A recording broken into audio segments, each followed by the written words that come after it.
am Joni Patry, and welcome to my YouTube channel. Today I want to talk about Venus, Shukra, which rules Libra and Taurus.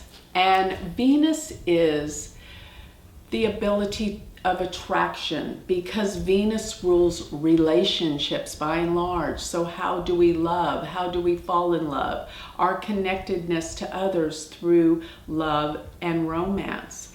And remember that Venus deals with our power of attraction, how attractive someone is. It deals with luxuries. It deals with beauty.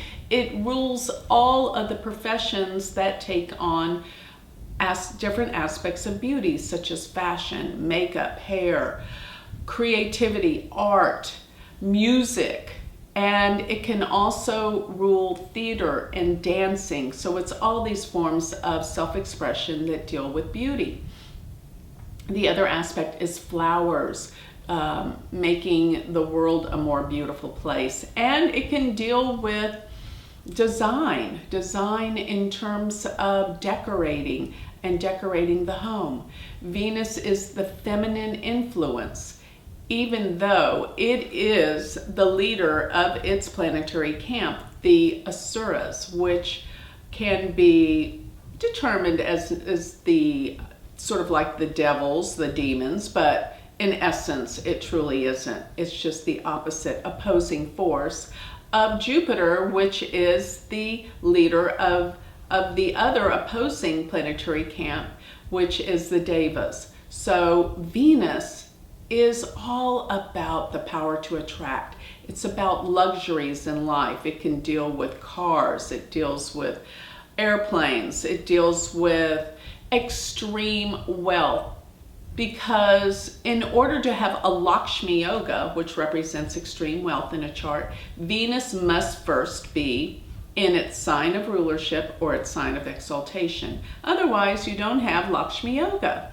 Venus rules Taurus and Libra, and it is exalted in the sign of Pisces. Pisces is this fluid, understanding sign. So to have Venus in Pisces is someone who is non-judgmental in relationships, whereas the opposing force, Venus, is debilitated in the sign of Virgo. And Virgo can be so ultra mega critical that to have Venus and Virgo, people sometimes can't get over scrutinizing the partner. They don't like the way they chew. They don't like the way they walk. They don't like certain things that are nitpicky and therefore can disturb relationships. So Venus is exalted in Pisces, debilitated in Virgo. Now Venus rules Friday. And the gemstone that's associated to Venus is the diamond. Go figure, of course it's going to be the diamond. What do we give but a diamond ring when we get married? So this is all relative to marriage and relationships. In a man's chart, Venus represents the wife. And I believe Venus can represent relationships by and large, regardless if you're male or female.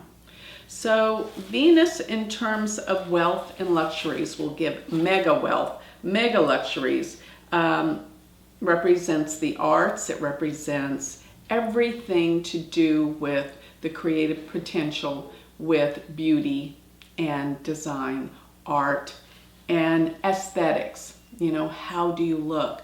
And Venus can definitely give grace and charm. When Venus is in the first house, someone is very aesthetically beautiful. They're charming, they're graceful, they know how to, they have social skills. Venus gives social skills.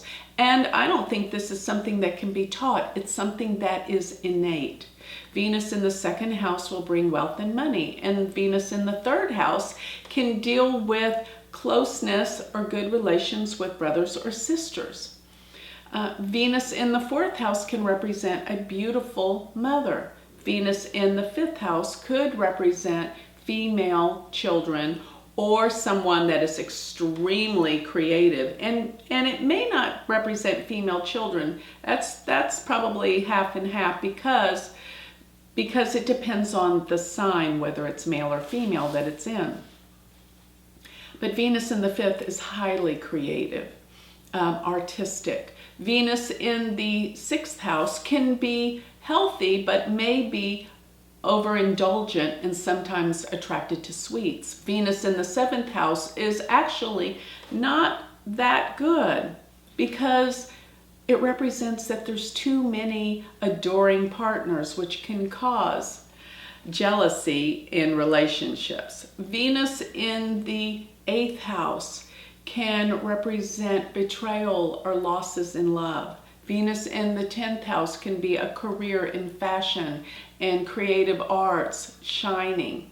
Venus in the 11th house can represent many friends, especially females, or being involved in many groups or organizations.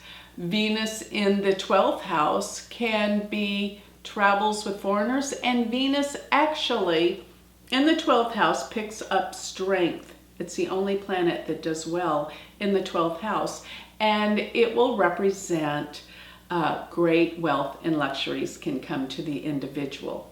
So Venus is also receives Digbala, one of its places where it creates its greatest strength is in the 4th house.